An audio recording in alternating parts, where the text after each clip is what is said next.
estaba invitando o abriendo la sesión por Gmail y debo abrirla por el institucional Unisucre. Hecha la corrección y el ajuste, estamos ya por calendar de Unisucre, que también trabaja con Gmail, no con Gmail directo. En consecuencia, siendo las 6:09, con el aval de todos, inicio la grabación.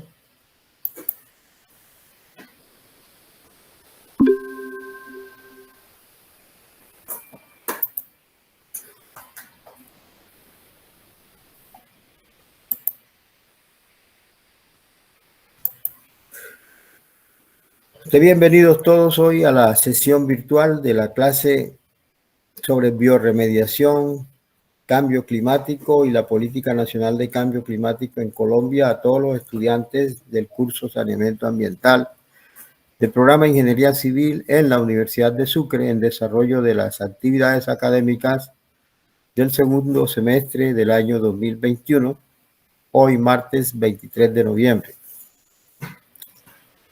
Bienvenidos a clase Abraham Salcedo, Alexandra Chadid, Andrea Martínez, Andrés Felipe Sierra, Andrés García, Andrés Rodríguez, Anthony Ortega, Elber Castillo, Emmanuel Chacón, Hernán Gómez, Ismael Anaya, Iván Carmona, Jairo Díaz, Jesús Alfredo Peña, Jorge Mario Sánchez, José Barbosa, José David Pérez Atencia, José Humberto Payares, Juan Ortega, Karina Terán, Carlos Otálvaro, Laila Oliveros, Lilibet Sánchez, Lina Hoyos, María Angélica Benavides, María Emilia Rodríguez, Marián Pérez, Marcio Vergara, Reginaldo Pérez, Amaris Pérez, Sebastián Posada, William Olivera Tobar, y las jóvenes Gisela Pineda y Juliana Ríos. Rebautizar a Juliana hoy. 35 de 49 estudiantes matriculados están en plataforma, esperando que el resto, 14, puedan conectarse en el transcurso de los próximos minutos, que puedan vencer las dificultades que en este momento tengan y lo logren hacer. Si tienen problemas de micrófono, algunos lo manifiestan por el chat. Hasta ahora ninguno tiene esa manifestación o saludos. Reitero la bienvenida. Feliz día martes. Vamos a iniciar con la presentación rápida en PowerPoint, compartiendo la pantalla con todos ustedes. Bienvenido, Leonel Navarro.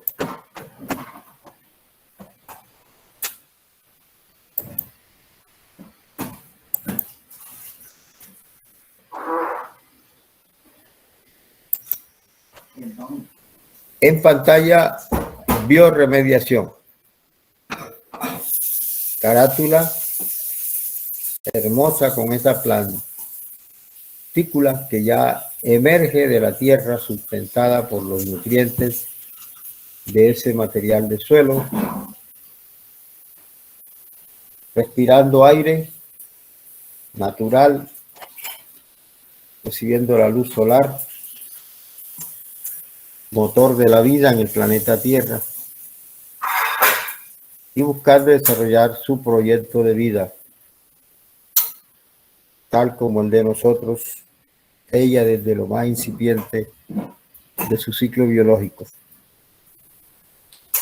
Juliana está observando, viendo la imagen de biorremediación en su equipo. Sí, profe. Ok, gracias.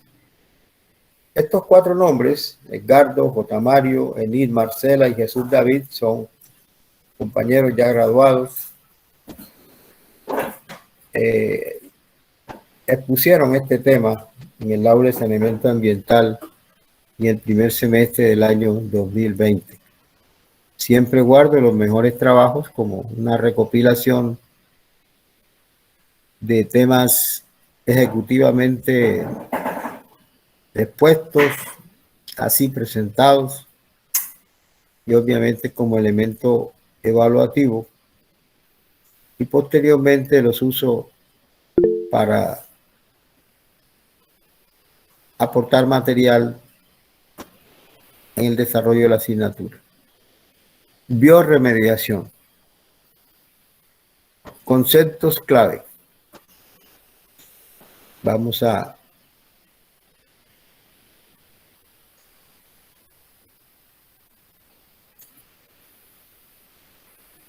¿Está bien el tamaño de la letra? ¿Cierto que sí? Sí, profesor.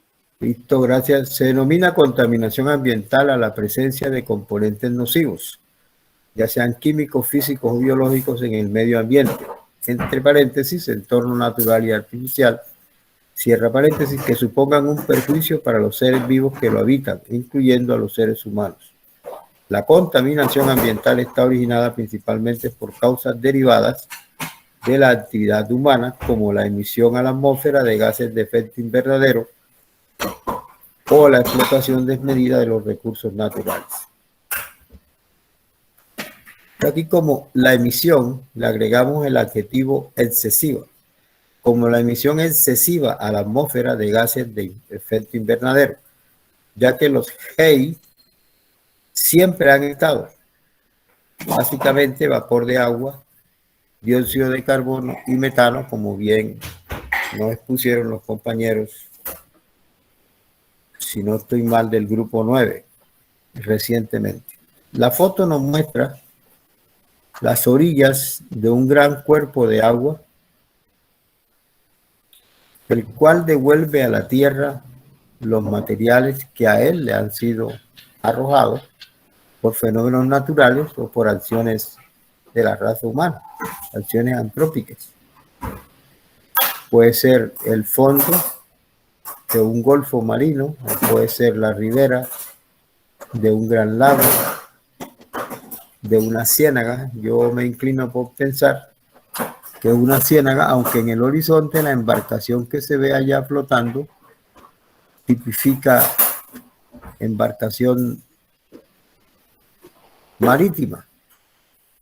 Pero bueno,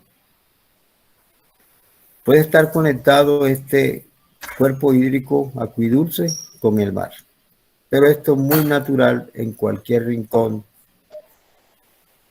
del planeta, desafortunadamente. Conceptos claves: causas de la contaminación. Las fuentes antropogénicas que generan mayor contaminación ambiental son las siguientes: tala excesiva de árboles. En vez de excesiva, yo recomiendo utilizar indiscriminada, tala indiscriminada de árboles, es decir, sin ninguna regulación. Una tasa de deforestación mayor a la tasa de reproducción. En un bosque natural o en un bosque artificial conduce a la extinción de esas especies. Segundo, emisiones y vertidos industriales a la atmósfera y a la hidrosfera. Extracción, procesamiento y refinamiento de combustibles fósiles, petróleo, carbón y gas natural, entre paréntesis. Producción de energía con combustibles fósiles y otras fuentes no renovables. Uso excesivo de automóviles y otros medios de transporte impulsados por gasolina o diésel. Uso indiscriminado de plásticos y otros materiales derivados del petróleo. Y última causa relacionada: liberación de plásticos y objetos no biodegradables en espacios naturales. La imagen nos recuerda causas de contaminación. Básicamente a la atmósfera, una chimenea, muchas chimeneas en este centro, altas líneas de conducción de energía eléctrica de alto voltaje que generan contaminación atmosférica a través de la radioactividad, de los pulsos eléctricos, de los campos magnéticos fuertes que se desarrollan debajo de las líneas y en los soportes de estas estructuras metálicas enormes. Igualmente, este suelo, aquí esquematizado en la imagen, debe estar recibiendo las precipitaciones de estas ondas contaminantes, de estos gases, que por la acción de los vientos, así como los vientos barren los suelos, asimismo con los gases que encuentran, hacen ese barrido, cambiando el pH, la acidez de los suelos. Conceptos claves. Vamos ahora al 1.2, microorganismos. Dentro de los microorganismos se encuentran organismos unicelulares, procariotas, como las bacterias, y eucariotas, como los protozoos, una parte de las algas y los hongos, e incluso los organismos de tamaño ultramicroscópico, como los virus. Estos van a ser los microorganismos importantes en el accionar de la bioremediación. La imagen es la imagen posible a través del lente de aumento de un microscopio y de la cámara que tienen incorporadas los microscopios modernos. Conceptos clave: bioremediación y la biodegradación. La biodegradación es el proceso natural por el cual los microorganismos degradan o alteran moléculas orgánicas transformándolas en moléculas más pequeñas y no tóxicas. Sin embargo, este proceso es muy lento y puede acelerarse introduciendo determinadas bacterias o plantas en los ambientes contaminados o seres vivos animales como las lombrices de tierra roja o californiana, que le dan una tasa de biodegradación importante a la materia orgánica no tóxica. En este puñado vemos una pequeña representación de vegetales que hacen bioremediación en esa porción de suelo, una escala piloto o de laboratorio. El cuenco de las dos manos representa un recipiente de laboratorio. Conceptos clave: bioremediación y la biodegradación. Medición de la biodegradación. En la naturaleza, los materiales son biodegradables a diferentes ritmos. Para poder trabajar con eficacia, la mayoría de los microorganismos que ayudan a la biodegradación tienen necesidad de luz, de agua y de oxígeno. O sea que son organismos aerobios y fóticos. La temperatura es también un factor importante en la determinación de la tasa de biodegradación. Esto se debe a que los microorganismos tienden a reproducirse más rápido en condiciones más cálidas. La biodegradación también se puede medir por los microbios anaerobios y la cantidad de metano que son capaces de producir.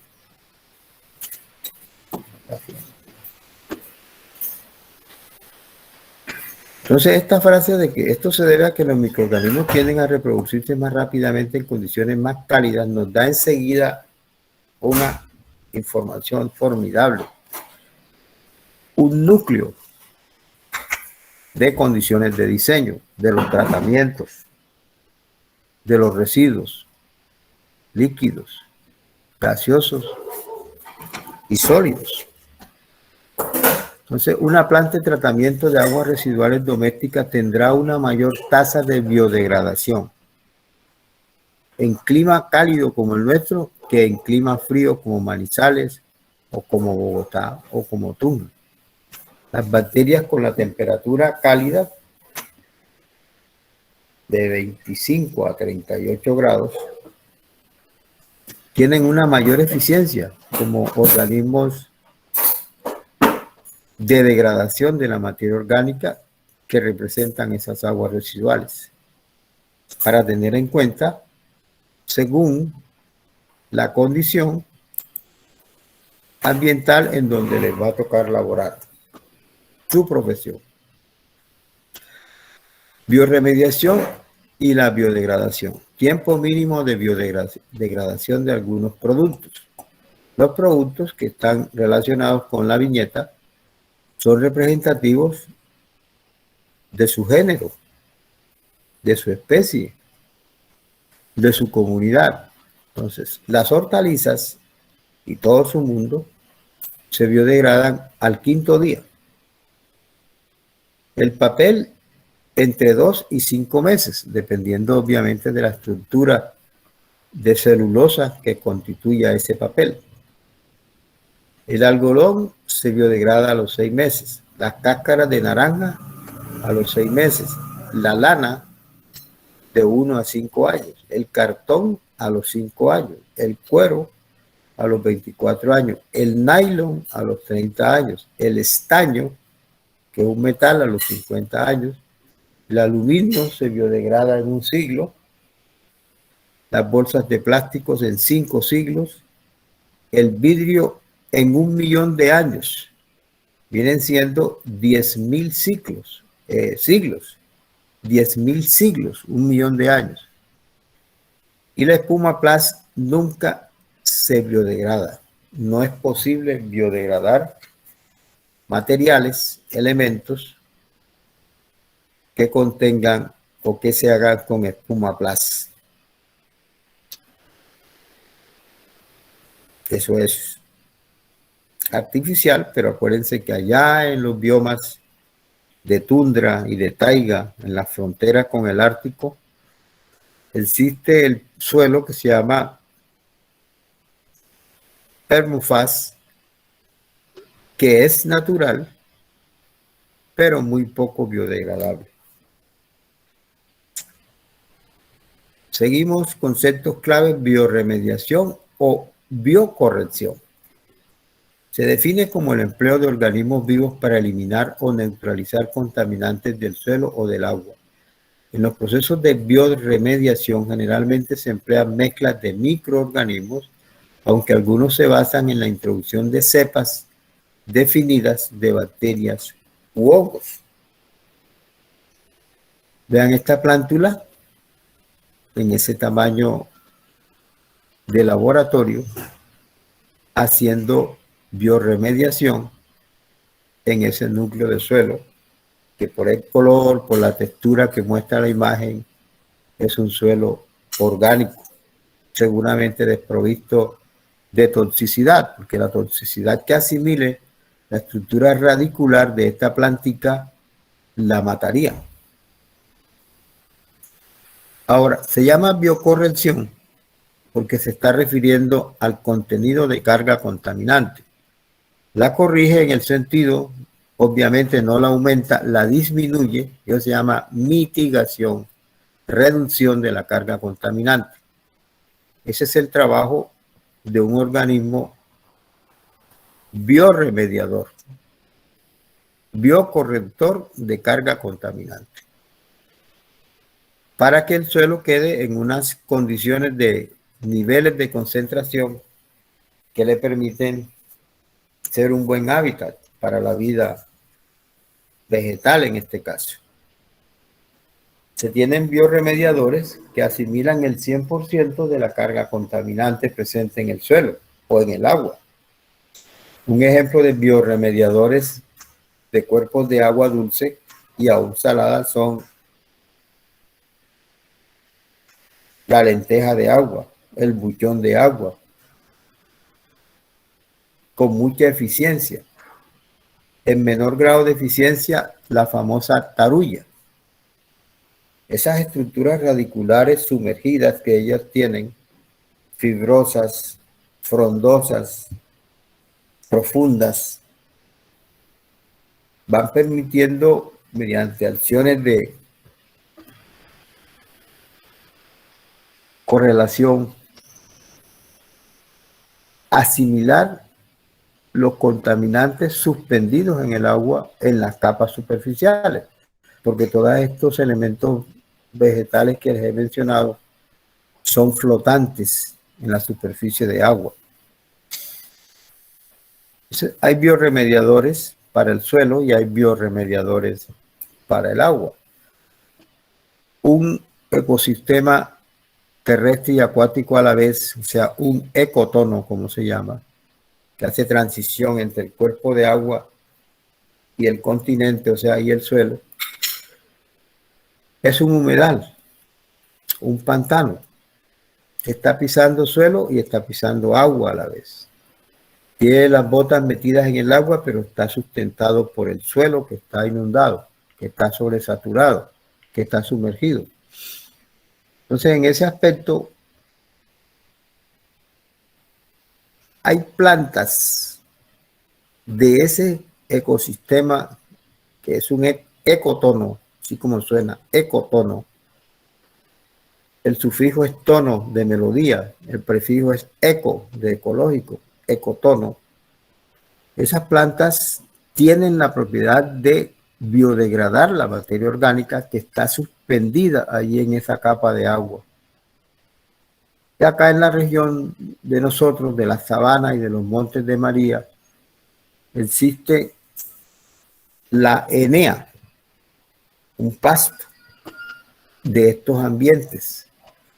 Y la enea biodegrada las aguas con materia orgánica.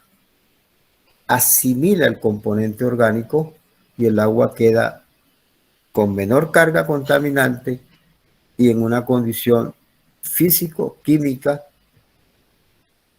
más cercana a la calidad de agua aceptable que define el reglamento RAS 2017, que no es potable, pero es un agua que pueden beber los animales, que se puede usar para labores domésticas, que se puede hervir y colar, y esa agua hervida a 100 grados y filtrada, desprovista de esos componentes que la alta temperatura y la separación con material flotante, suspendido, permite que al tomarse esa agua, la agresión en el organismo humano sea mucho menor. No hay como el agua potable, obviamente. Pero en muchos sectores del país, en todos los sectores rurales, no hay agua potable. Son escasísimos los centros poblacionales aglutinados en veredas o en corregimientos que tengan servicio de agua potable. Y son aquellos que hacen parte de las metrópolis, los corregimientos y veredas de Medellín, algunos corregimientos y veredas de Bogotá, etcétera. Mecanismos convencionales de remediación de suelos dañados. Tipos de mecanismos: micorremediación, fitorremediación, biolixiviación y bioestimulación. Fíjense bien en el prefijo. Mico, de hongos. Son los hongos los que trabajan. Fito, vegetales. Biolixiviación, lixiviación fomentada o generada por organismos vivos. Bioestimulación generada por organismos vivos. Vamos a mirarlos en particular. Micorremediación es una forma de bioremediación, un proceso que usa hongos para degradar o retener los contaminantes en el ambiente, como lo son compuestos orgánicos formados por largas cadenas de carbono e hidrógeno, CH, estructuralmente similares a muchos contaminantes orgánicos. Aquí tienen estas imágenes de hongos,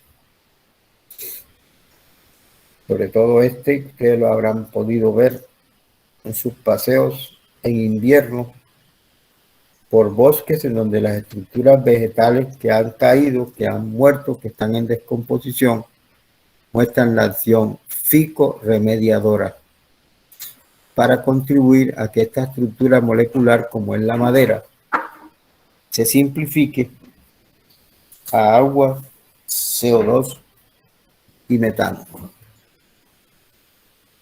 Bioestimulación. Juliana, por favor, me ayuda leyendo bioestimulación.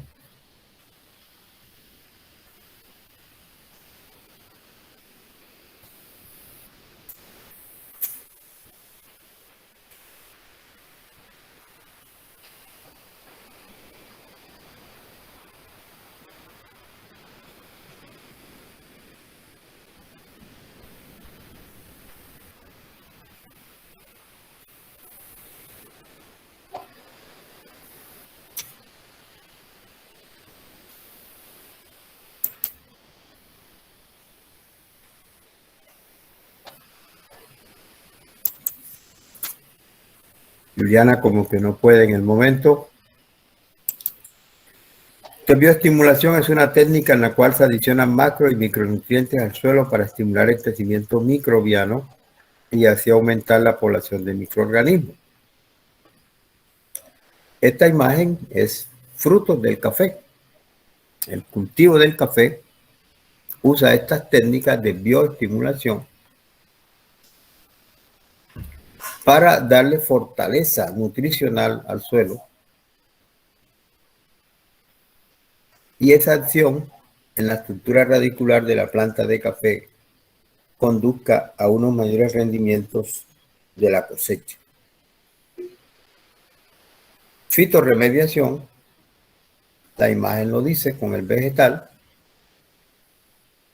La imagen se refiere al metabolismo de la planta.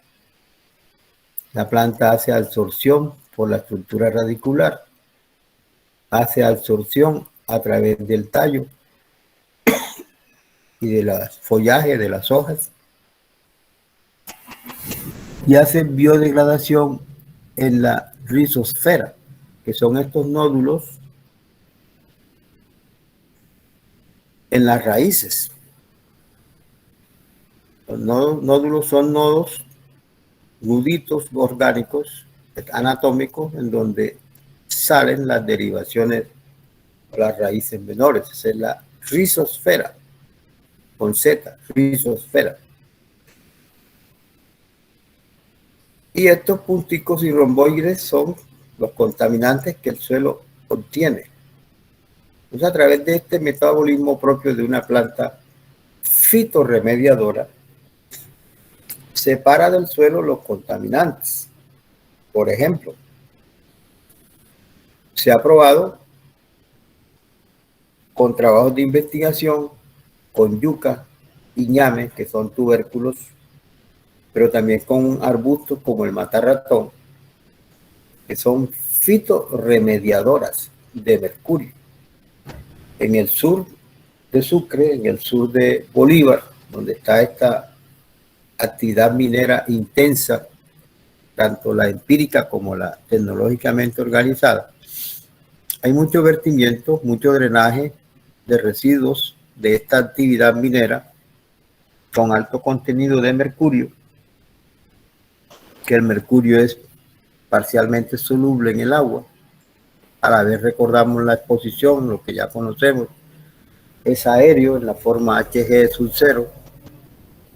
También se incorpora al organismo en la forma metilmercurio y camina dentro del organismo y camina dentro de la red o cadena trófica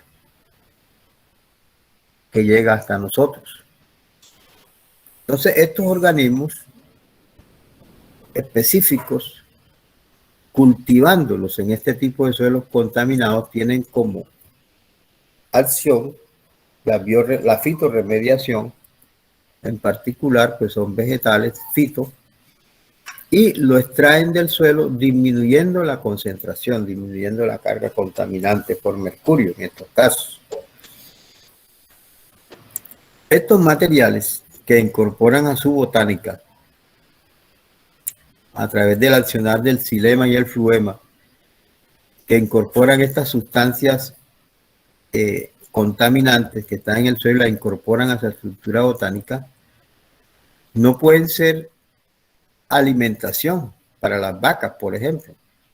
Entonces, en estas zonas de los sures que les mencioné, las vacas comen matarratón, como ustedes bien lo saben, y principalmente en el verano, donde es escasa la vegetación. Entonces, están consumiendo una vegetación contaminada por mercurio, que la estructura botánica,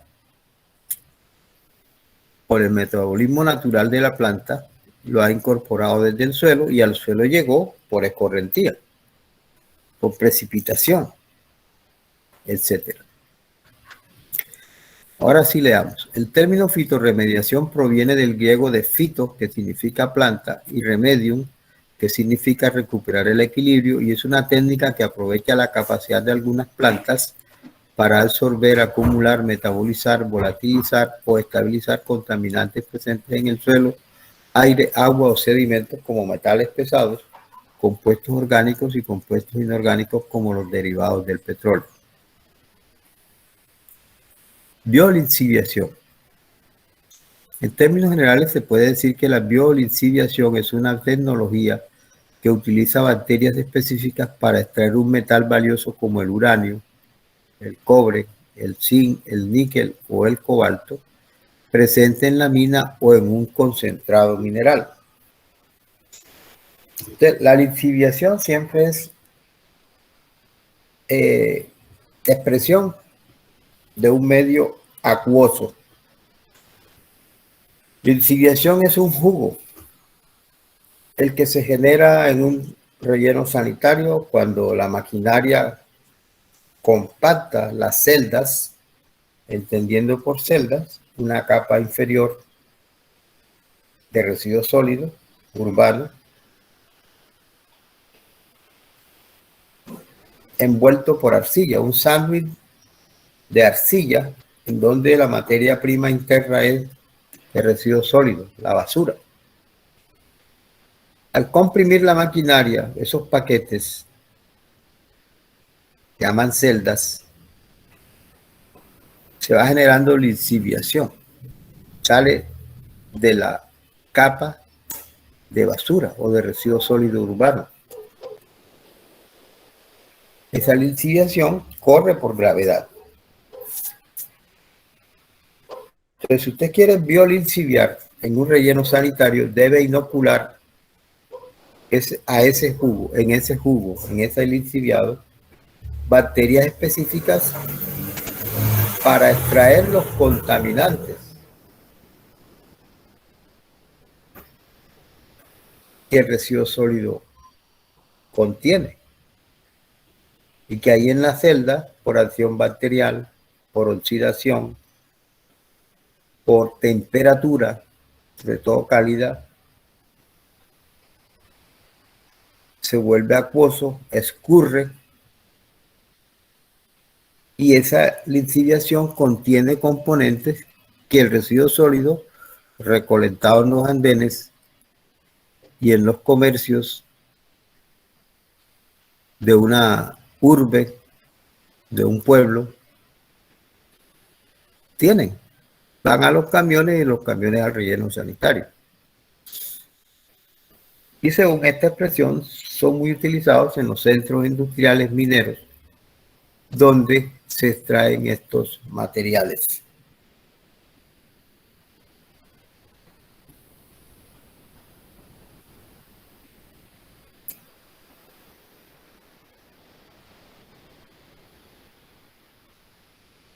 ¿Alguna inquietud? ¿Alguien quiere hacer un aporte?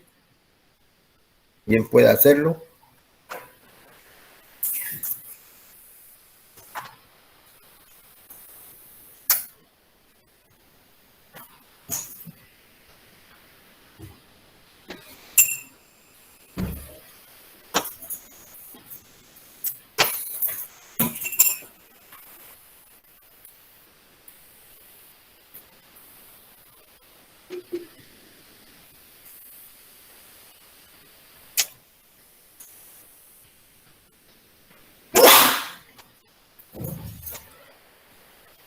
Bueno, están hoy bastante silenciosos.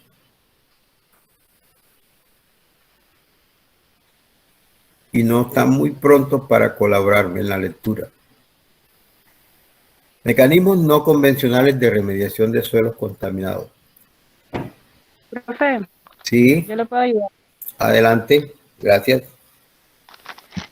Mecanismos no convencionales de remediación de suelos contaminados. Tecnología in situ. Son las aplicaciones en las que el suelo contaminado es tratado o bien los contaminantes son removidos del suelo contaminado sin necesidad de excavar el sitio. Bioventeo, cuyo objetivo es estimular la biodegradación natural de cualquier compuesto biodegradable. En condiciones aerobias, el aire se suministra en el sitio contaminado a través de pozos de extracción por movimiento forzado, extracción o inyección, con bajas velocidades de flujo, con el fin de proveer solamente el oxígeno necesario para sostener la actividad de los microorganismos degradador.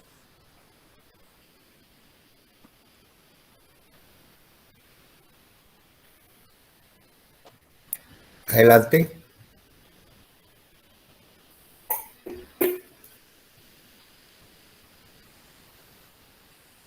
Bioestimulación implica la circulación de soluciones acuosas que contengan nutrientes y o oxígeno a través del suelo contaminado para estimular la actividad de los microorganismos autóctonos y mejorar así la biodegradación de contaminantes orgánicos o bien la inmovilización de contaminantes inorgánicos in situ. Bioaumentación.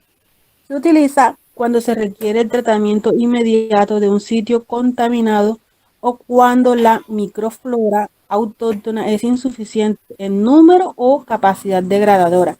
Consiste en la audición de microorganismos vivos que tengan la capacidad para degradar el contaminante en cuestión para promover su biodegradación o biotransformación. Ok, pero no es audición. Los microorganismos no son artistas. Léete nuevamente eso. Consiste. Sí, pero me equivoqué. Aquí voy de nuevo. Se utiliza cuando se requiere el tratamiento inmediato de un sitio contaminado o cuando la microflora autóctona es insuficiente en número o capacidad degradadora. Consiste en la adición de microorganismos vivos que tengan la capacidad para degradar el contaminante en cuestión para promover su biodegradación o biotransformación. Exacto. Aquí cabe el ejemplo de la lombricultura.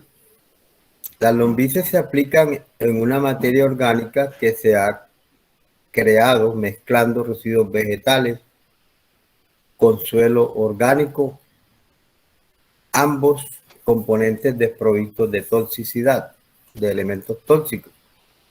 Y hay oxígeno que se incorpora a esa capa de la mezcla residuos vegetales y suelo orgánico mediante el paleo.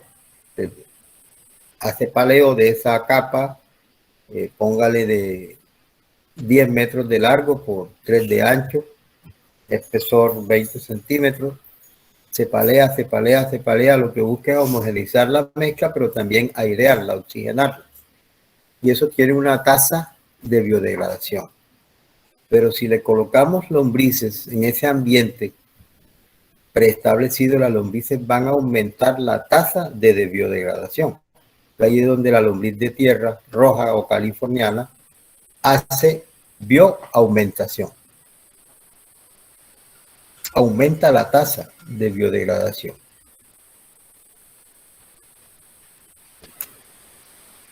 Continúa biolabranza, fitorremediación y así como hay in situ, hay ex situ. Adelante. Estás leyendo Pineda, ¿verdad? Sí, profe, aquí voy. Muchas gracias. Biolabranza.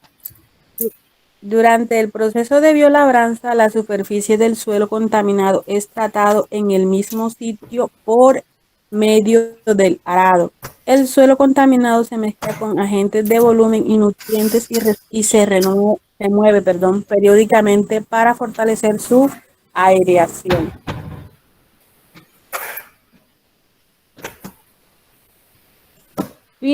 Fitorremediación es un proceso que se utiliza fitorremediación es un proceso que utiliza plantas para remover, transferir, estabilizar, concentrar y o destruir contaminantes orgánicos e inorgánicos en suelos, lodos y sedimentos, y puede aplicarse tanto in situ como ex situ. Ex situ incluyen 1. Procesos de biodegradación en fase de lodos en donde el suelo se mezcla con agua para formar un lodo, microorganismos y nutrientes. Y 2. De biodegradación en fase sólida, en donde los suelos colocan en una celda de tratamiento, un composteo o sobre membranas impermeabilizables, biolabranza, en donde se agrega agua y nutrientes. Ok, Giselle. Entonces, el situ es cuando el suelo se toma de donde está en su estado contaminado, pero en donde está ya en la parte baja del potrero, por ejemplo, y se saca ese volumen, se trae al laboratorio o se trae al campamento dentro de la misma finca para hacer el extendido. Entonces ese es ex situ. In situ es allí mismo, en el punto en donde está por naturaleza. Gracias, Gisela. Mecanismos no convencionales de remediación de suelos contaminados. Podemos observar que estos mecanismos de remediación de suelos tienen gran importancia para la restauración y mantenimiento de los suelos, ya que esto sirve como amortiguador de la contaminación. Es por esto que la mayoría de los suelos se encuentran con un alto nivel de deterioro,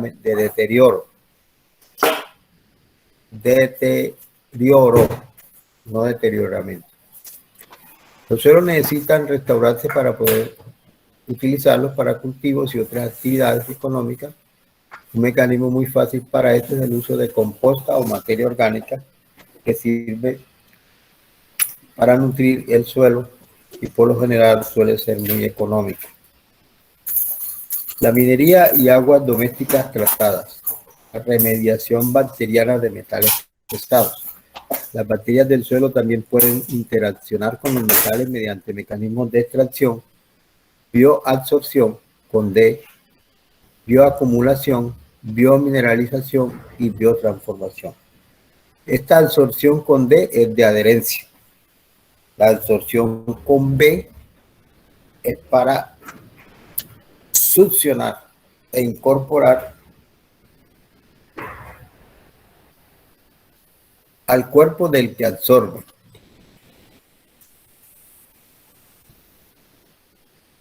Ese mecanismo son extracción, bioabsorción, que es adherencia, bioacumulación, biomineralización y biotransformación.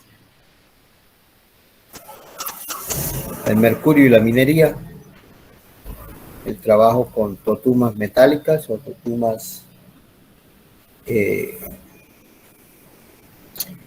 madera, contacto con el azogue, que es el producto del mercurio, para que el mercurio desprenda las partículas de oro de esta masa, perdón, de la roca en donde se encuentra el oro en la naturaleza.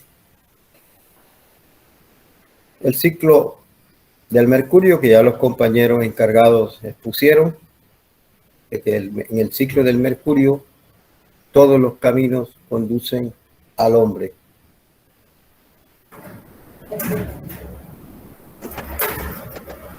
Y acá la cadena alimentaria, tomando como fuente de mercurio las erupciones volcánicas o las emisiones de los centros industriales o la minería de cota alta a cota baja. Aquí verticalmente y descendente dice metilmercurio, que es el compuesto orgánico del mercurio que hace posible que se incorpore a los tejidos blandos, a los sistemas y a los organismos vivientes. ¿Qué observamos con esta probeta de laboratorio? Los niveles de mercurio de estas especies: tiburón, mero, lucio, atún rojo, comiéndolo una vez al mes. Comiendo trucha, pescado bonito y merluza alguna vez a la semana, va hasta media probeta. El salmón, el bacalao y las ostras tienen esta baja concentración frente a los otros. Entonces, esos animales, ¿de dónde toman el mercurio? Pues de las aguas que constituyen su hábitat. Y vienen de un tamaño mayor, carnívoro intermedio, carnívoro menor. Y estos krill, que son pececillos, Muchas veces son herbívoros. Ellos son de ese tamaño, son herbívoros.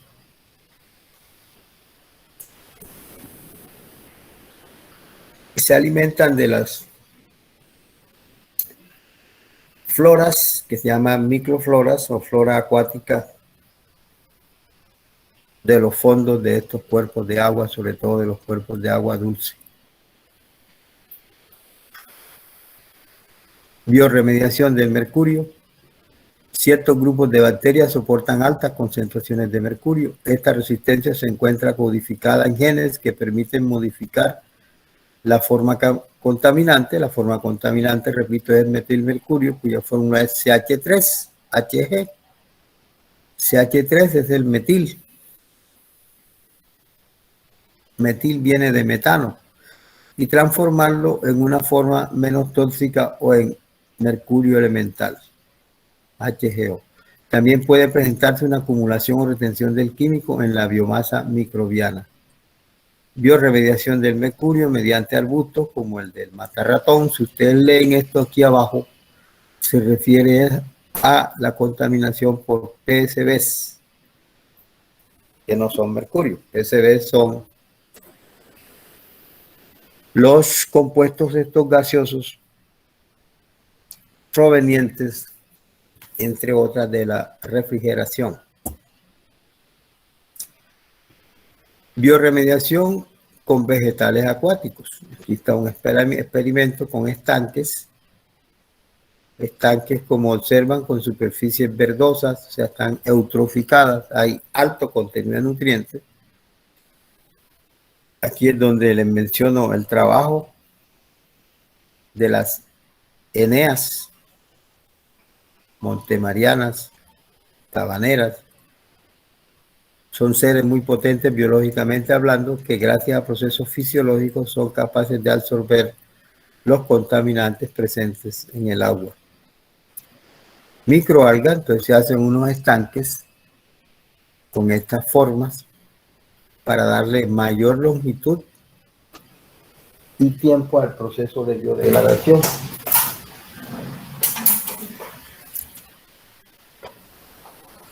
Esto funciona en un flujo hidráulico laminar, o sea, bajas velocidades, estanques muy profundos, para que esa área transversal sea enorme y los caudales que se ponen a circular entre esa área enorme de bajas velocidades. Flujos sin turbulencias para que no se perturbe el proceso biológico de la bioremediación. Se trata de microorganismos fotosintéticos que pueden encontrarse de manera natural en sistemas terrestres y en todos los cuerpos acuáticos. La biodegradación. En estos procesos de biodegradación se lleva a cabo la conversión de la materia orgánica en condiciones ambientalmente seguras por productos, esa es la meta de la biodegradación, como el agua y el dióxido de carbono. Y aquí empezamos.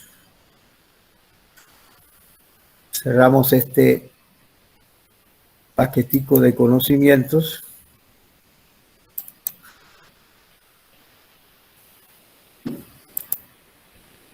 Vamos a este rapidito de cambio climático.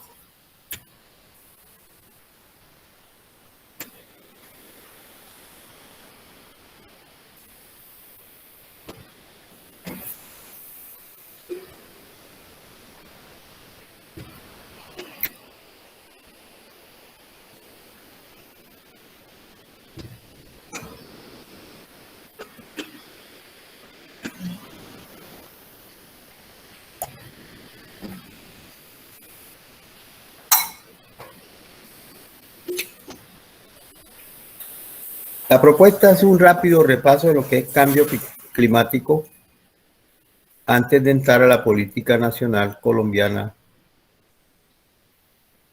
sobre el cambio climático. Este tema también fue expuesto entre el grupo 9 y el grupo 10 en el marco de gases de efecto invernadero, calentamiento global y conexos. Llama cambio climático a la variación global del clima de la Tierra. Esta variación se debe a causas naturales y a la acción del hombre y se produce sobre todos los parámetros climáticos: temperatura, precipitaciones, nubosidad, evaporación, evapotranspiración, viento, humedad, etc. Las causas. El efecto invernadero es un proceso natural que permite a la Tierra mantener las condiciones necesarias para albergar vida. La atmósfera retiene parte del calor del Sol. Sin el efecto invernadero, la temperatura media del planeta sería de 18 grados centígrados bajo cero, o sea, menos 18. La atmósfera está compuesta por diversos gases que en la proporción adecuada cumplen su cometido. El problema está cuando las actividades del ser humano aumentan la emisión de gases de efecto invernadero a la atmósfera y ésta retiene más calor del necesario, provocando que la temperatura media del planeta aumente y se produzca lo que popularmente llamamos calentamiento global. La temperatura media, que era de 15 grados centígrados hacia la época del siglo XV y XVI, hoy está aumentando paulatinamente año tras año.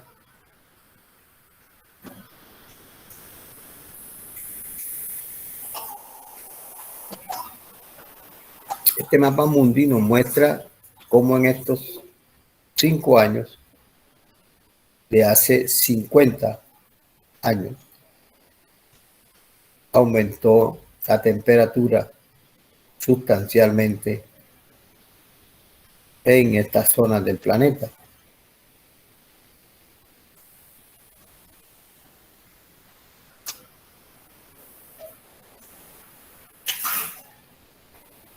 Dos causas de ese cambio climático sustanciales es la alta deforestación. Los bosques son sumideros naturales de carbono que mediante la fotosíntesis absorben CO2 y devuelven oxígeno a la atmósfera. Al haber deforestación masiva en todo el planeta,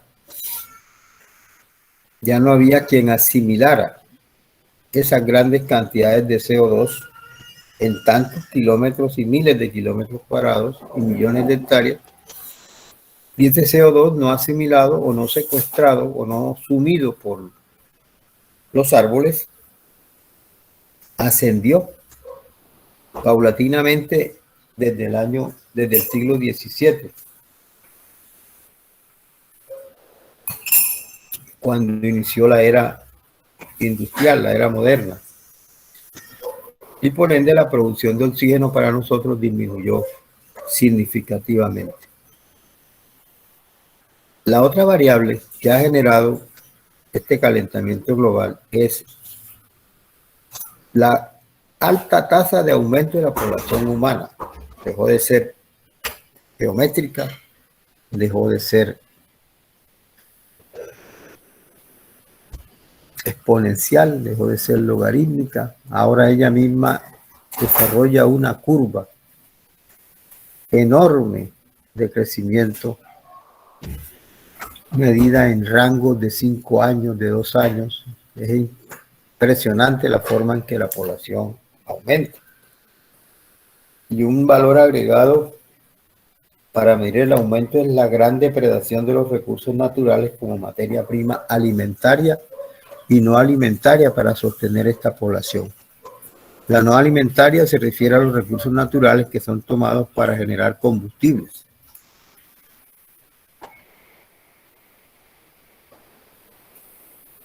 Hoy en día,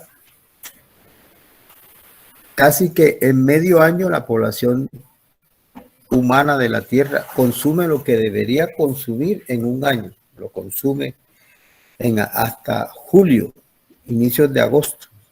Estamos llegando ya a un punto en donde en un semestre el consumo de materia prima, recursos naturales alimentarios y no alimentarios va a alcanzar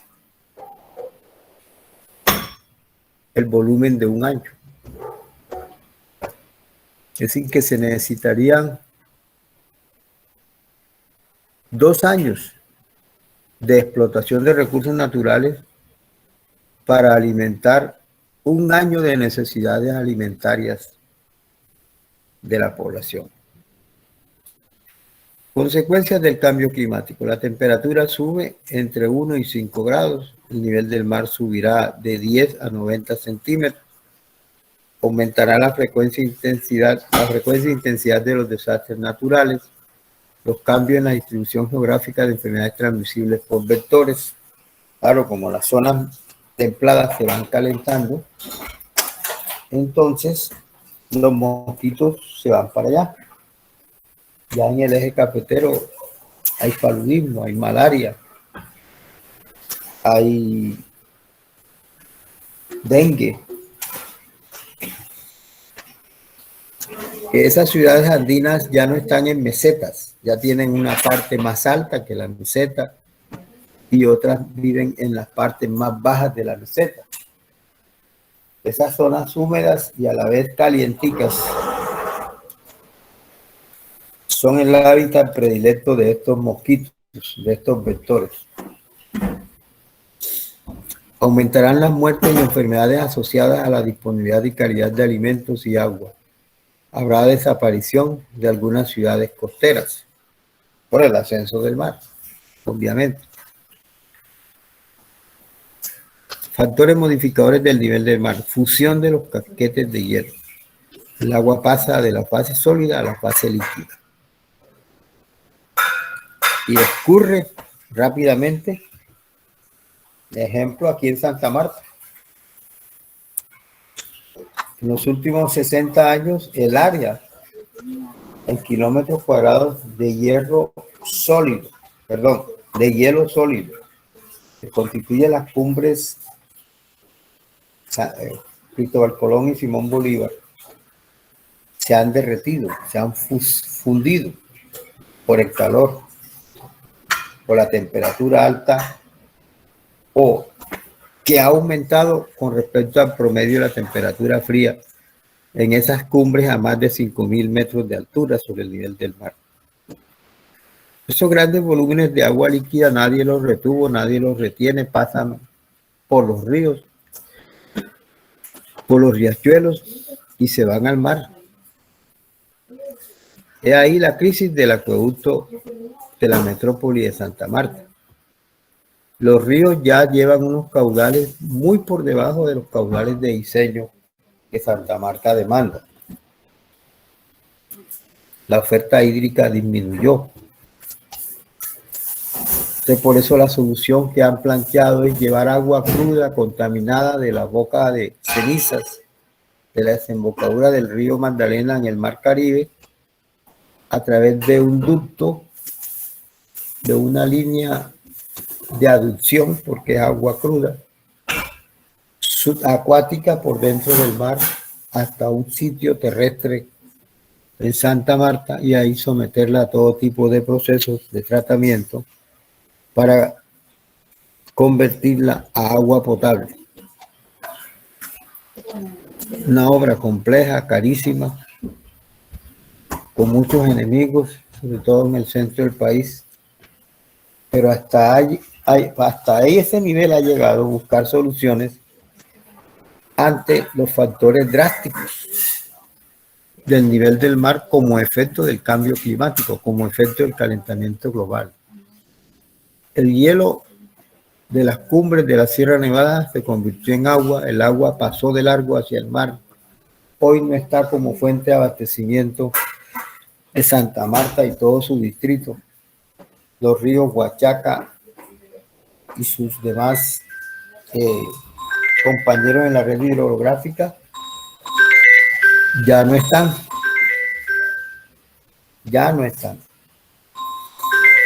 Entonces hay que buscarla en donde sí está, que es en el propio río Magdalena al final del drenaje.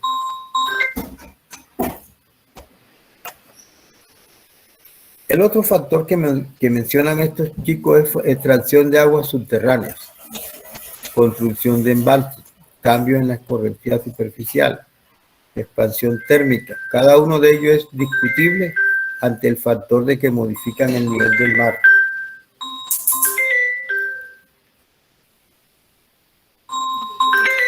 Permiso, jóvenes. Mildred, estoy en clase, buenos días. Desde esta madrugada ya estoy activando nuevamente esta SINCAR, que es la mía hace años. Llámame a las 8:05, por favor. Sí, ok. Ya leí tu solicitud barranquillera. Ok. Ok, chaito. Gracias, jóvenes.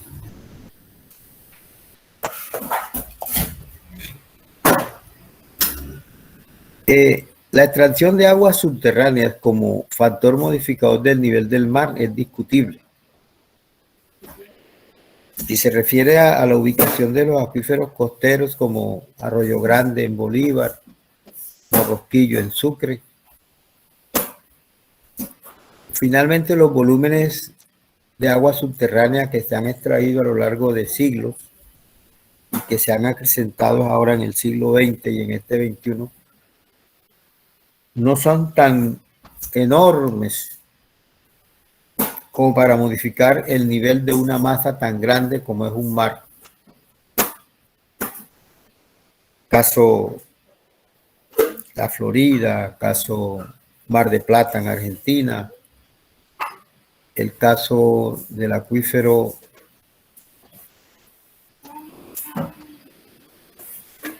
de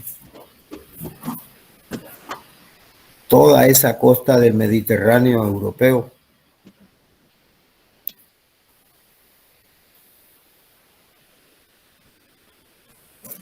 Entonces, esta variable extracción de agua subterránea no es tan evidenciada científicamente.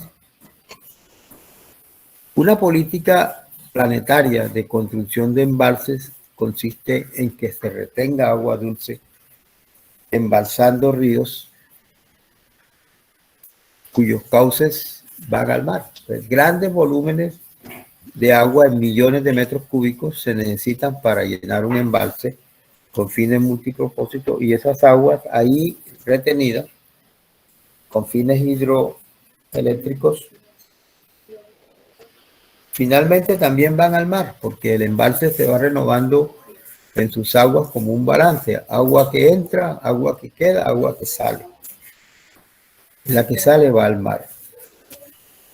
De la sumatoria de volúmenes de agua retenida en los embalses a nivel mundial es un volumen importantísimo,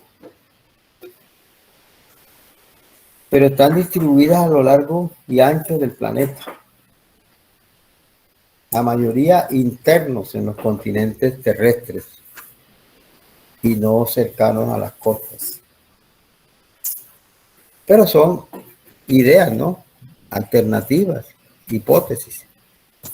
Cambios en la escorrentía superficial está así. ¿Qué escorrentía por gravimetría o por altimetría no escurre hacia las depresiones, siendo el mar la mayor depresión en la Tierra? Entonces, si en ese imaginario las escorrentías se cambiaran de destino y que el mar no las recibiera, ahí sí afectarían el nivel del mar. Expansión térmica se referían ellos a la sustentación a que siga aumentando la temperatura promedio del planeta.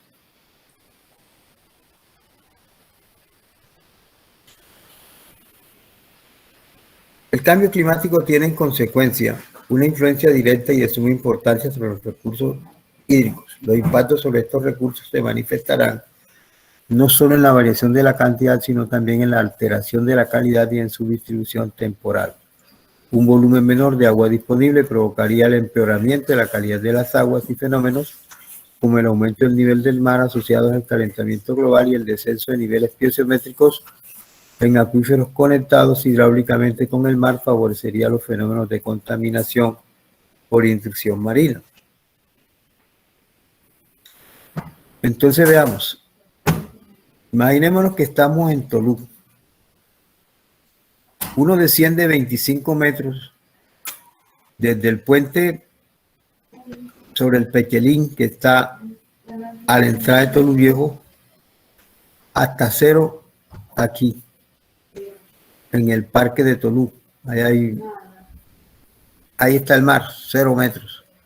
Y subes hacia Tolú Viejo 25, midiéndolo en el puente Pechelín. 25 a lo largo de los kilómetros que separan a Tolú Viejo de Tolú, tomándolos por la carretera. 25 metros en 25 kilómetros. 25 metros en 25.000 metros. Eso te da una pendiente promedio del 1 por 1000. 1 por 1000. Esa es la pendiente del terreno. Ahora, si aquí nos imaginamos un pozo que se hizo aquí hace 30 años.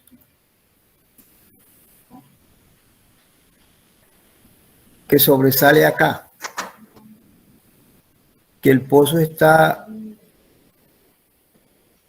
a 10 kilómetros de la orilla del mar. Estamos en lo que se llama en el 9, una vereda antes de llegar al Rompoint de entrar a Tolú. Y 1 kilómetro del Rompoint al mar son 10. En 10 kilómetros, al 1 por 1000, ¿cuánto es? El 1 por 1000 de 10.000 metros, pues son 10 metros. 10 metros. Entonces el nivel del suelo sobre el mar está a 10 metros. Pero el pozo es de 100 metros de profundidad. Y es de 100, atraviesa 2 de las 3 capas freáticas de este acuífero Morrosquillo aquí. Cuando tú haces el pozo y has perforado las 2 capas superiores freáticas, al perforarla y colocar los filtros, en la estructura sólida del pozo se intercalan los filtros, las rejillas circulares, porque el pozo es circular. Por ahí entra el agua dulce del acuífero Morrosquillo y llena el tubo que se llama pozo. Pero como hay pérdidas dentro de la capa freática, porque son granulares esos suelos, hay pérdidas al atravesar las ventanillas o mallas o filtros, pérdidas de energía, pues son accesorios. El nivel que alcanza el agua dulce dentro del pozo no es el nivel que tiene el agua en el acuífero. Entonces, el nivel estático, que es el nivel sin bombeo, está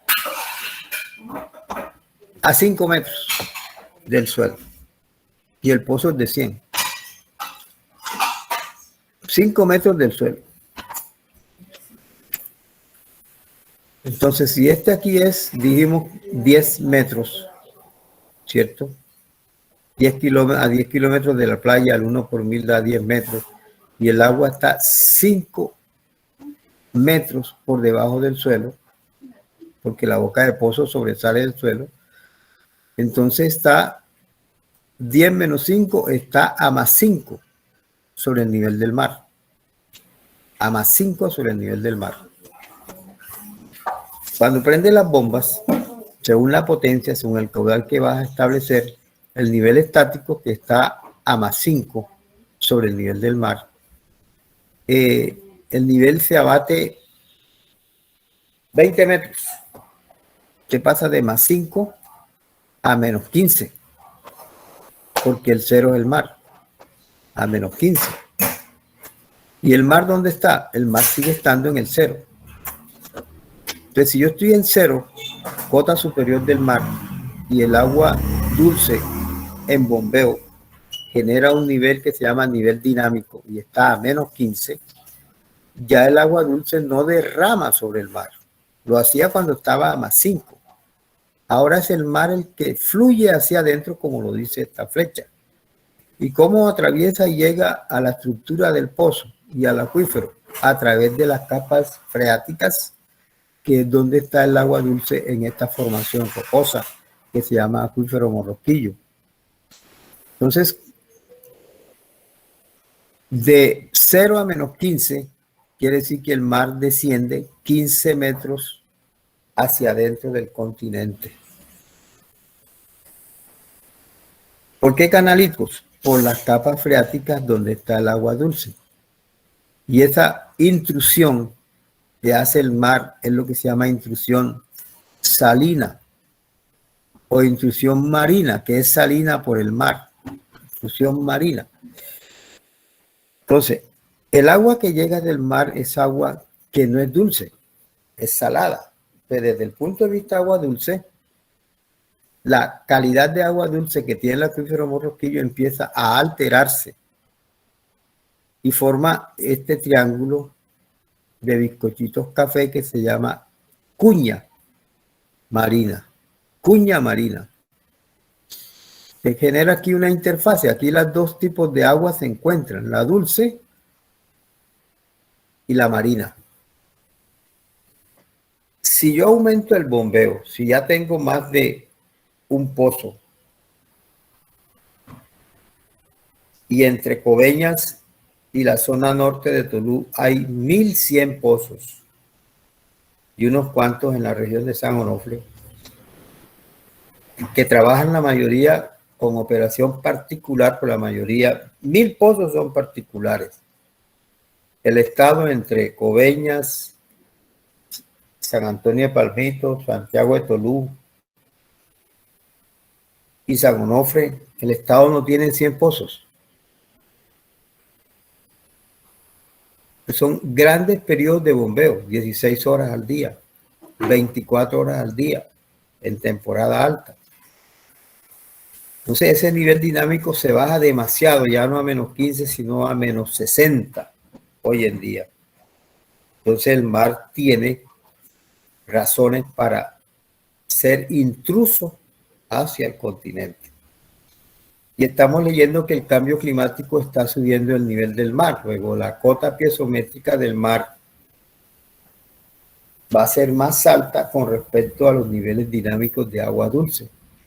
Va a haber más caudal marino entrando al continente y en el continente están los acuíferos costeros, que no son grandes, que no son lagos subterráneos de agua dulce, sino capas de agua dulce. Estructuras acuíferas como la del Morrosquillo se llaman multicapas porque tiene 3 capas. La de Morroa, aquí donde estamos suprayaciendo en esta región de Sincelejo, tiene A, B, C, D, E, F, G. 7 capas identificadas, las 7 por allá a 2000 metros de profundidad. Ya estamos extrayendo agua a 900 metros de profundidad. 4 capas. Se presume que el acuífero Morroa, que es continental, agua dulce, potable al natural, está conectado con las depresiones de Mompox, con la Mojana. En la Mojana los terrenos tienen 140 metros sobre el nivel del mar, 120 metros sobre el nivel del mar. Y nosotros estamos acá, bueno, 120 metros. Y en la Mojana ningún cuerpo de agua dulce presenta ya. Tiene 50 metros de profundidad. ¿Cómo la ven? Si usted a 140 metros sobre el nivel del mar le resta una profundidad de 50, quedan 90 metros sobre el nivel del mar como cota promedio del fondo de una ciénaga, de un río, de un lago. Y 50 metros, estoy exagerando, más 90.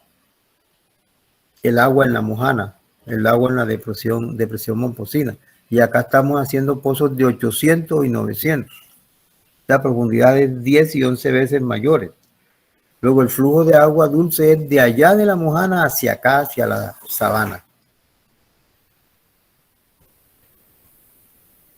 Estoy haciendo una explicación lo más sencilla posible sobre el flujo hidráulico subterráneo en la región.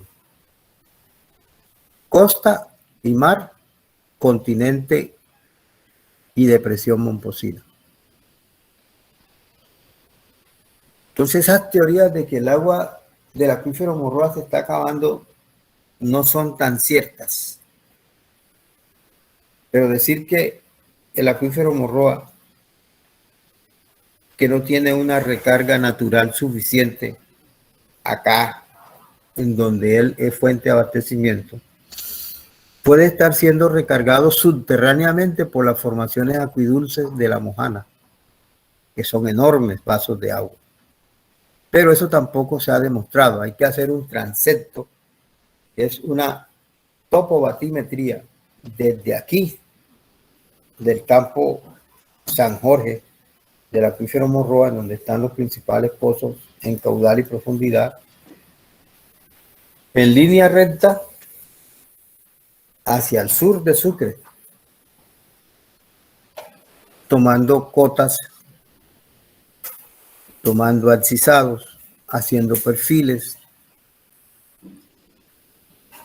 registrando los pozos y sus perfiles estratigráficos de aquí a allá, para ir comprobando los niveles subterráneos, porque Morroa se acaba aquí, antes de Galeras, pero para allá hay acuífero Betulia arenoso y Betulia arcilloso, y después hay un acuífero que se llama Mojana, y hay acuíferos independientes o colgantes como los de San Marcos. Entonces, este tema del ascenso del mar como variable que afecta a los niveles de agua subterránea es una variable, es una hipótesis. Debe someterse al rigor de la investigación científica.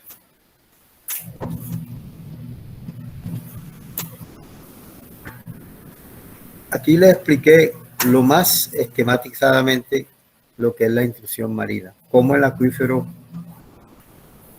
Morroquillo cada vez es más salino. Lo he evidenciado en investigaciones en tesis de pregrado y de posgrado en el área urbana de Tolú, porque hay un aumento año a año de diarrea en los niños, porque la concentración de cloruros en el agua que se extrae del acuífero y se distribuye a través de la red de acueductos tiene los cloruros altos con respecto al máximo admisible en concentración para que no afecte al ser humano.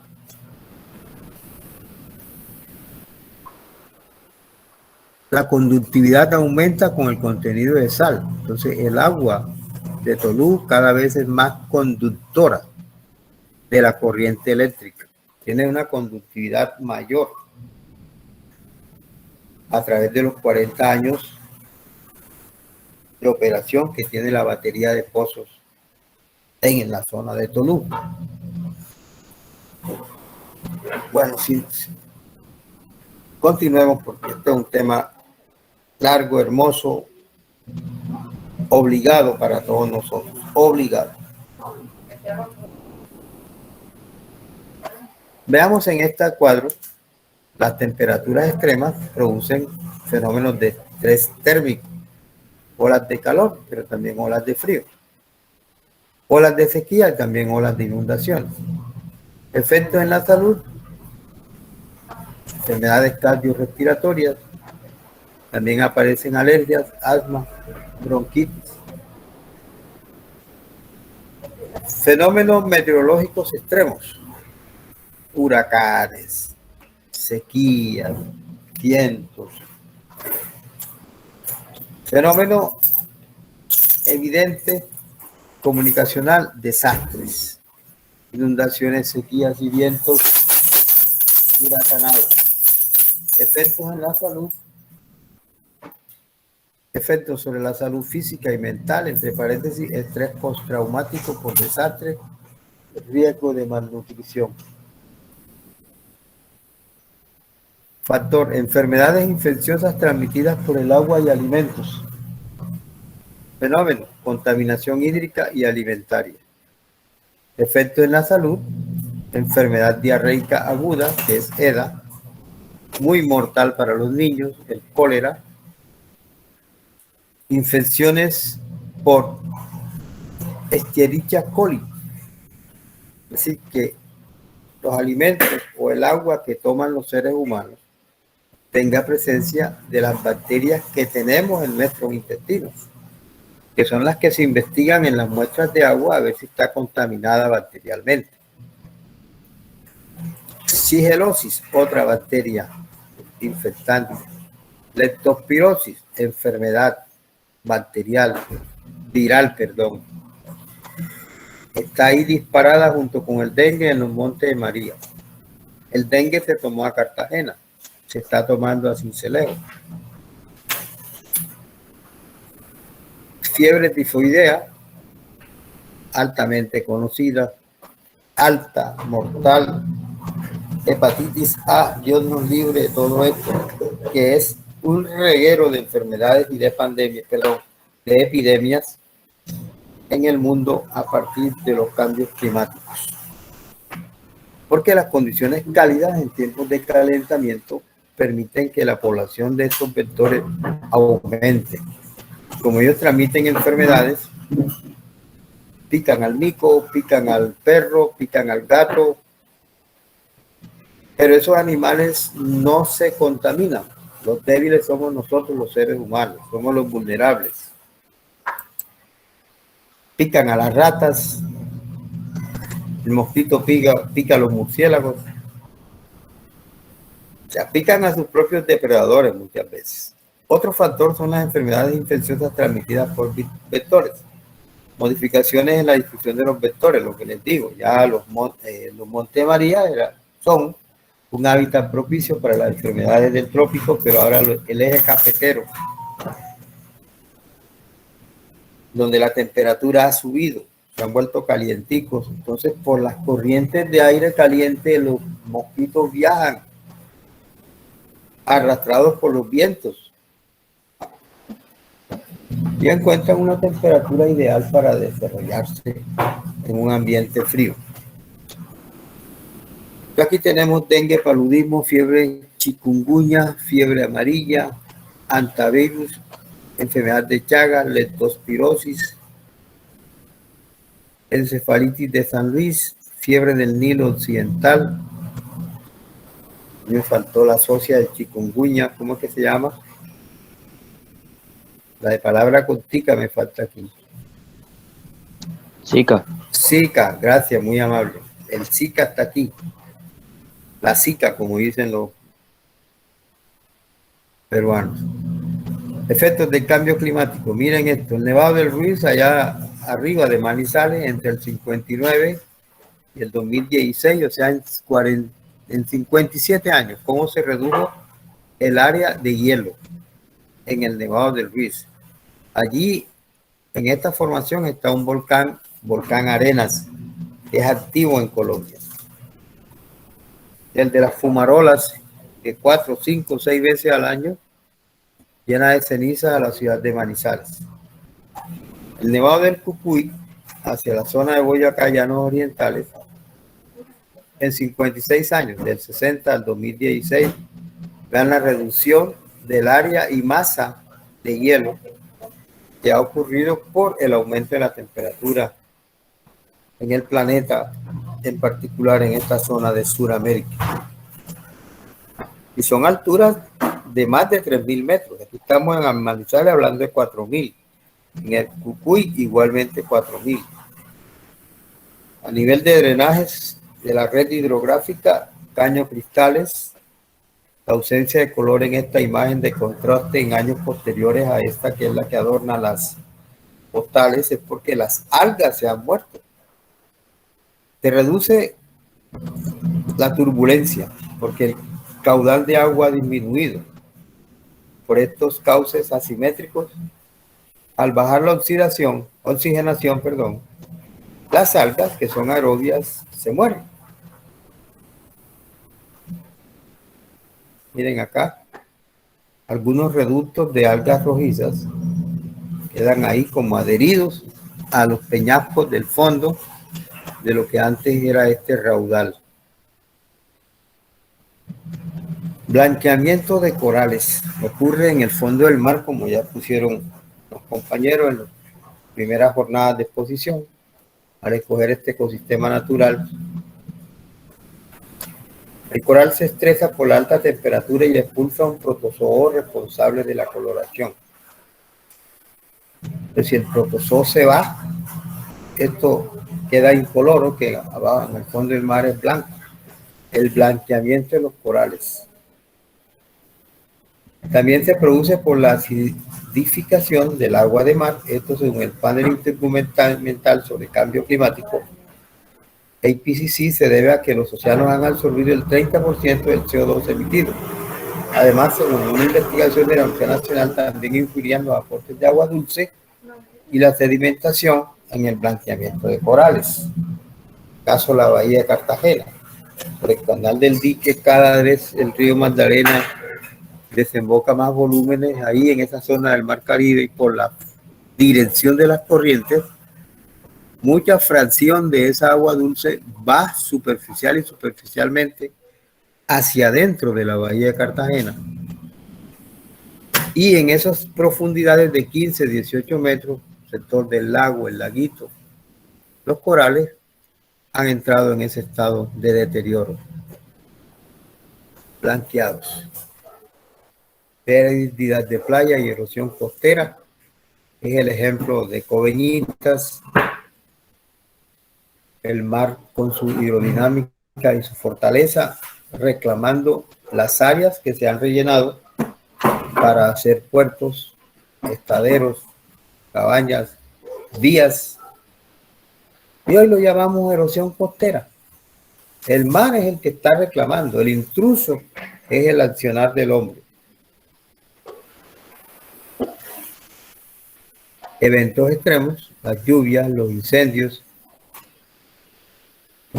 forestales, las grandes sequías, los incendios al natural por la alta temperatura, el derretido de los glaciales. Otra foto de contraste, cómo éramos, cómo somos.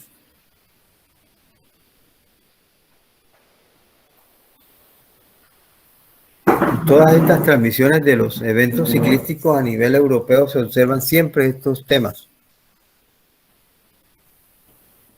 La deglaciación, la disminución ostensible en 30, 40 años de las áreas de nevados, de páramos, de glaciares.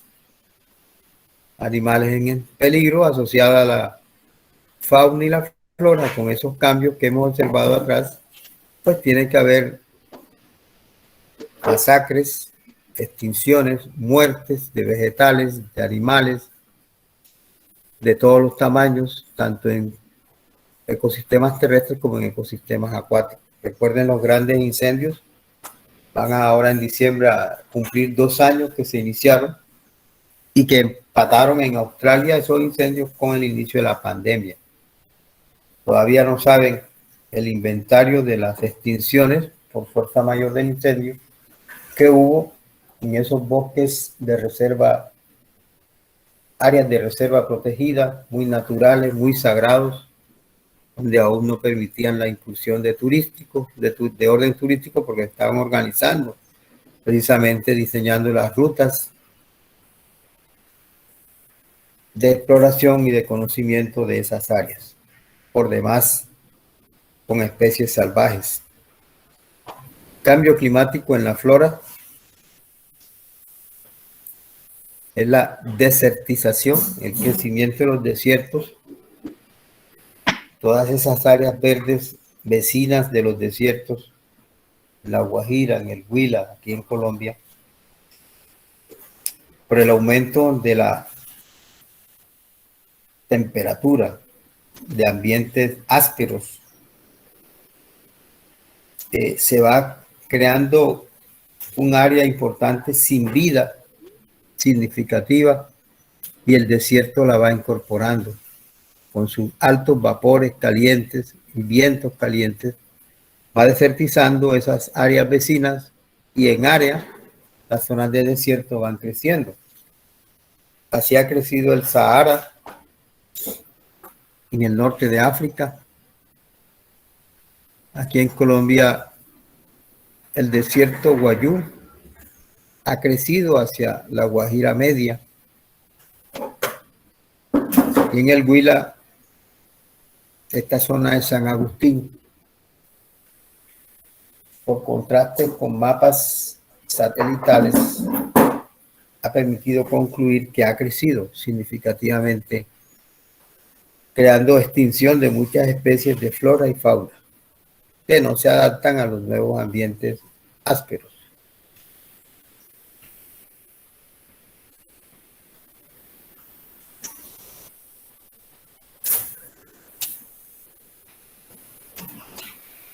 Están en peligro los biomas que están más cerca de las zonas extremas.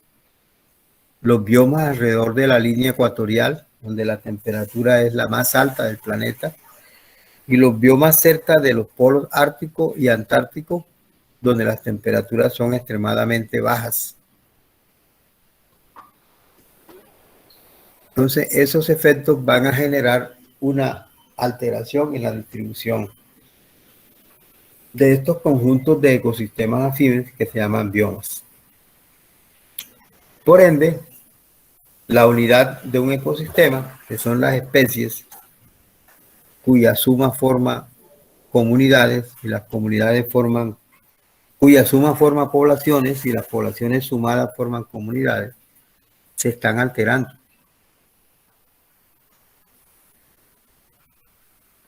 La extinción de una especie que constituya alimento de los animales herbívoros conduce a la extinción de los hermanos de los animales herbívoros también.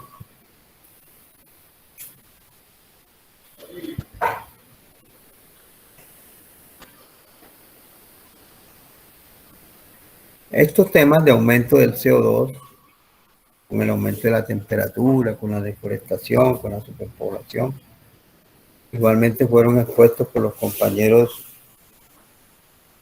la semana pasada. ¿Cómo se mitigan los efectos del cambio climático?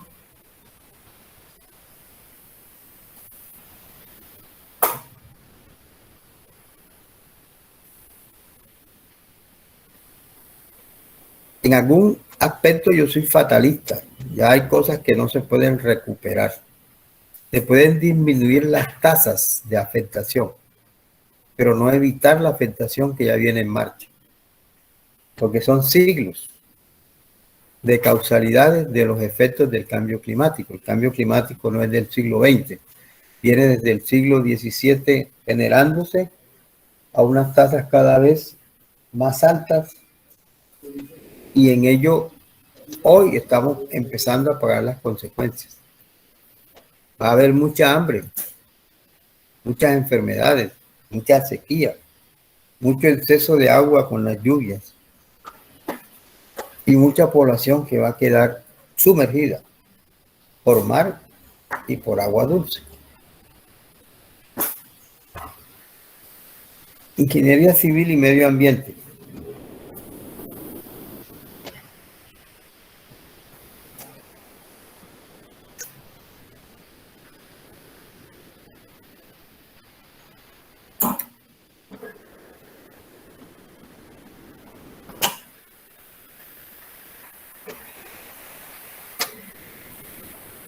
Miren esa imagen. Arquitectura en concordancia con vegetación, buscando que la temperatura alta externa sea amortiguada por estas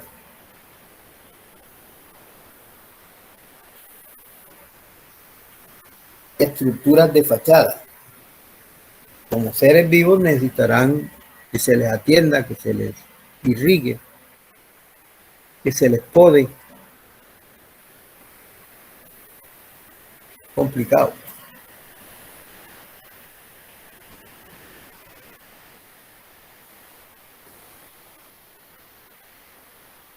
Esta cuarta viñeta es importante que se haga en todo el mundo, en todas las poblaciones. Que el agua se recircule, que el agua en los fuentes tratadas de aguas residuales no se tire a los cauces, sino que se haga potable, como lo hacen en París, en Londres, en muchas otras ciudades. Que los acuíferos se usen en verano, y en inviernos los acueductos tengan bocatomas en los ríos, en los embalses. Alternar eso, dejar tanto consumo de energía eléctrica convencional y empezar a consumir energía por transformación de la calorífica solar y del viento. Además son bobadas. Hay que acondicionar a mejor comodidad lo que falta de estos efectos largos del cambio climático. Y a través de las políticas de cada país, diseñar y construir a tiempo infraestructuras que permitan vivir de mejor manera bajo estos efectos.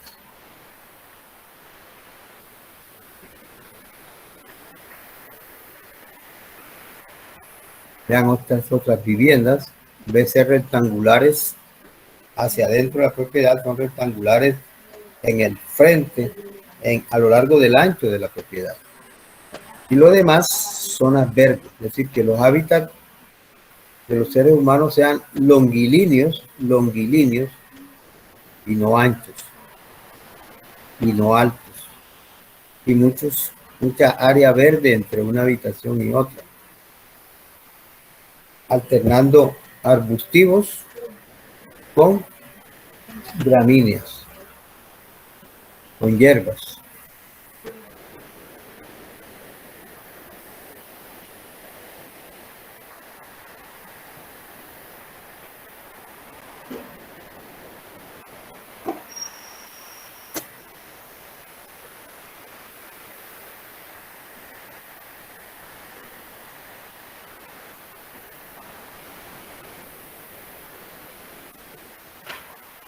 Organizaciones internacionales comprometidas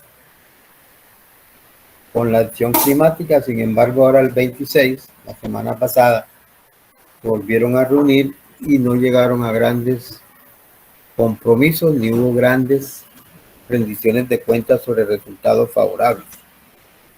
Los analistas, los comentaristas, los políticos europeos dicen que continúan los mismos con las mismas, los mismos países. Contrastes gráficos: el glaciar Chacaltaya en Bolivia, en 17 años, el cambio drástico que tiene.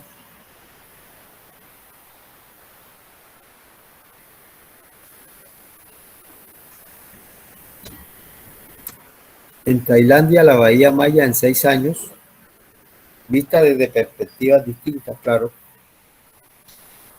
Se ha reducido la lámina de agua, hay erosión en los riscos.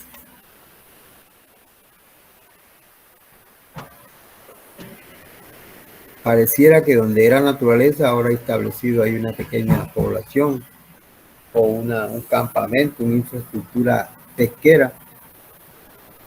Miren la gente caminando, así será de sedimentable este sitio con el paso de los 6 años.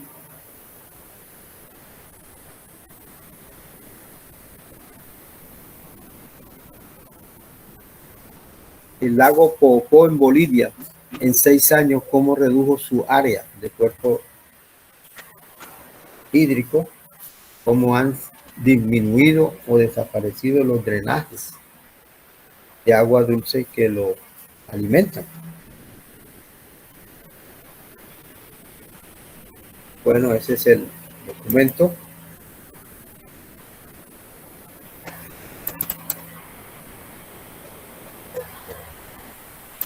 Esta es la caratulita de Política Nacional de Cambio Climático, documento oficial de Colombia, elaborado por el Ministerio para tomadores de decisiones, es decir, para los ingenieros civiles.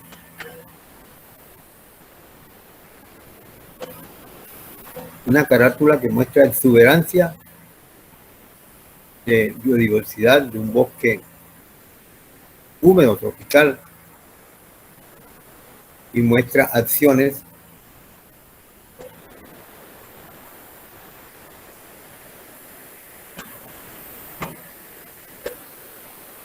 de infraestructura de energía renovable, eólica, para disminuir el consumo de energía fósil y por ende la producción de energía fósil. El país europeo más avanzado en esto es Holanda y España.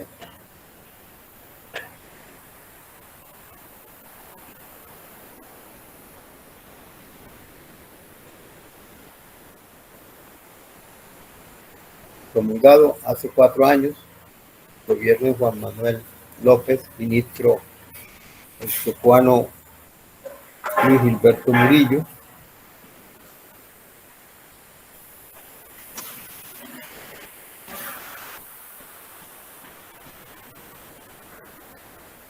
El contenido son apenas 71.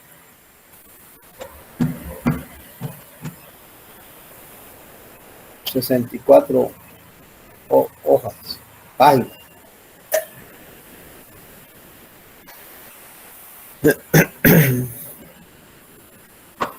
La presentación del libro, de la política, la introducción, el estado del arte que había antes en este mundo de la normatividad, el contexto internacional y nacional, el marco conceptual de la política, identificación de las opciones de mitigación de gases de efecto invernadero y adaptación e implicaciones para la gestión del cambio climático, gestión articulada de la mitigación y la adaptación, la nueva economía del clima, crecimiento verde, gestión del cambio climático, objetivos, metas nacionales de desarrollo bajo en carbono, metas nacionales de desarrollo resiliente al clima.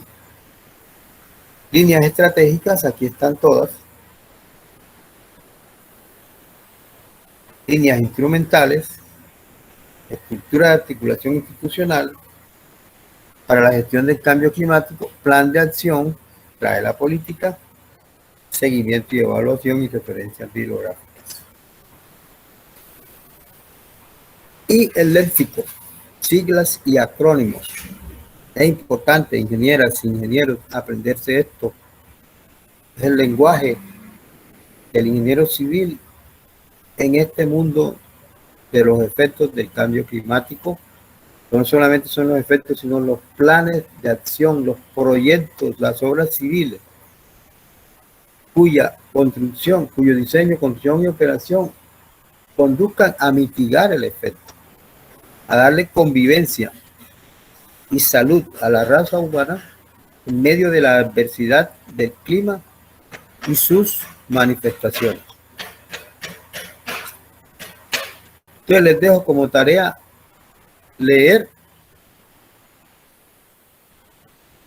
las siglas y acrónimos, leer la presentación y leer la introducción y los objetivos.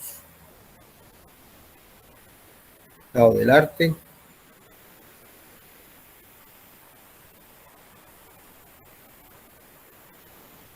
Hasta aquí.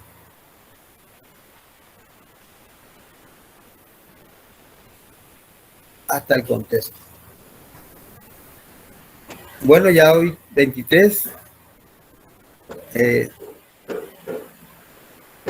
Tienen la fecha para entregar el último paquete de evaluación contestando las preguntas de estas dos diapositivas, 35 y 47. Habiéndome ya recuperado del hecho cruel en que me vi involucrado por dar papaya, no solo por la inseguridad que reina, reinicio esta tarde la calificación de todos estos elementos, de tal manera que todo lo que han hecho hasta la reflexión de Hong y la remisión de las preguntas que menciono, promediadas, primero las calificaciones de cada uno, luego el promedio de todos estos eventos da una nota que va a equivaler al 30% de la definitiva. A partir de la otra semana voy a colocar en el cronograma de fin de año 2021 2 eventos que van a valer 10 y 10, de tal manera que al terminar el año 2021 ustedes estén evaluados hasta el 50% de la nota definitiva, y el año entrante serán evaluados en el otro 50%, a sabiendas que hay un examen final que vale 30%. Entonces, entre enero, febrero y parte de marzo harán evaluaciones que sumen, aporten 20%, más el examen final 30 es el 50% final o segundo 50% final. Debemos estar subiendo notas un día de marzo. Vamos bien en el programa. Vamos a estudiar ahora la Política Nacional del Cambio Climático.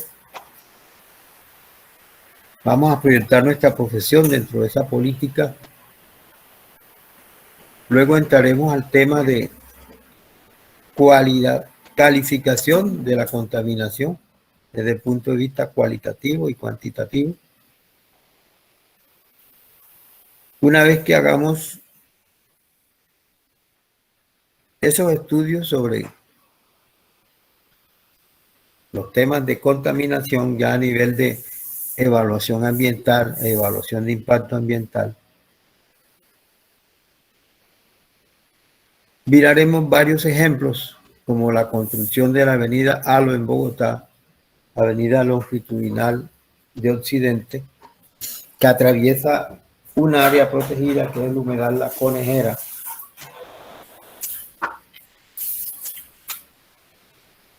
Y simultáneamente entraremos al tema final, que es VESA, Valoración Económica de Servicios Ecosistémicos y de Servicios Ambientales,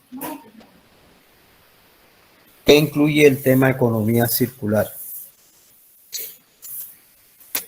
Entonces haremos una revisión de las obras de URRA en operación, del canal del Panamá en operación, de la avenida Alo en Bogotá.